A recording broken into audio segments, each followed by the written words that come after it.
My name is Megan, and I'm a senior in college working on my bachelor's in psychology, and I'm a volunteer with the crisis hotline. I'm a volunteer because I enjoy being able to give back to the community. I'm doing it in this setting because as a psychology major, I ultimately want to go on to do counseling, and working at the crisis helpline, I can gain experience talking with individuals and really gain counseling experience and work on communication skills, as well as learning about various community referrals and options out there for people that need help in the community. As a volunteer here, we offer some basic telephone counseling to anybody that calls the line.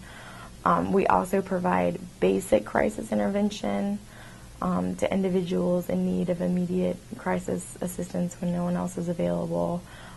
We get really all different kinds of calls here, from people needing financial assistance, food stamps, to people suffering from drug and alcohol abuse that are in need of treatment, or to know about different facilities and detox facilities within the area.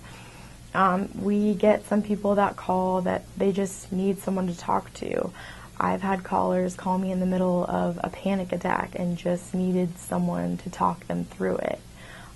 We really offer a wide range of help for a multitude of problems that anyone could encounter and just need someone to talk to and need a little help.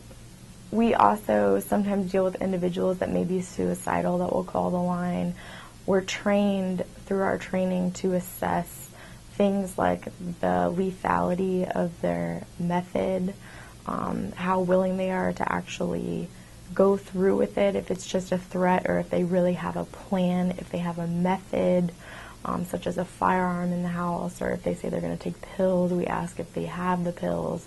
So we use those kind of techniques to determine really how serious the threat is, and if it's really an emergency situation where they really could be a danger to themselves, and if further action needs to be taken, or if they're just going through a rough time and, feel so isolated and depressed that they feel like that's their only option. And in that case, it really helps to be able to just talk with us and talk through it. And a lot of times they say that they feel a lot better at the end of our conversation and no longer have those suicidal feelings.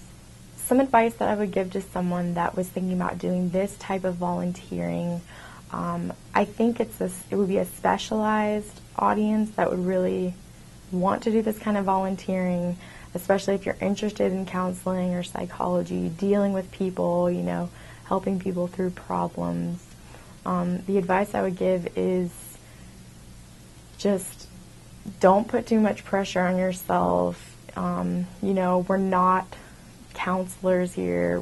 It's really basic training, so you don't want to come in here and think that you can start diagnosing people or telling them what they should and shouldn't do. That's really not the approach that we use here. We use a person-centered counseling approach, which is you help the individual kind of come to their own conclusion. You don't just tell them what to do. You kind of give them prompts or questions to kind of lead them in the direction that they need to go in. And it's more of just helping them figure out how to solve their own problems, not solving their problems for them. So that's some of the things that you would need to keep in mind if you wanted to volunteer here, is really what your role would be and what your role would not be. I feel that volunteering here has really helped me get ready for my career in terms of just learning how to talk to people. When you're using person-centered counseling techniques, it's not just like talking to your friend on the phone and giving them advice and just listening to them. You don't give blatant advice, and it really helps you get used to counseling because it's different than just normal conversation, and it's two separate ways of communicating with people. And another way that this has really helped me grow in terms of what will help me in my future career is learning about the different agencies and resources that are available to individuals out there in this community to help them with various issues. Like I said, to get them in touch with First Call for Help if they have financial or housing needs, if they need to report suspected, abuse, child abuse. We have that information. About rehab and detox facilities.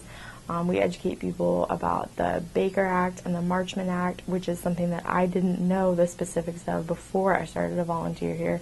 And these are all things that you need to know to be able to help people in my career path that I want to go into. These are all things that I've been able to learn, and now I have a better knowledge of, and I can really help people on a broader scale.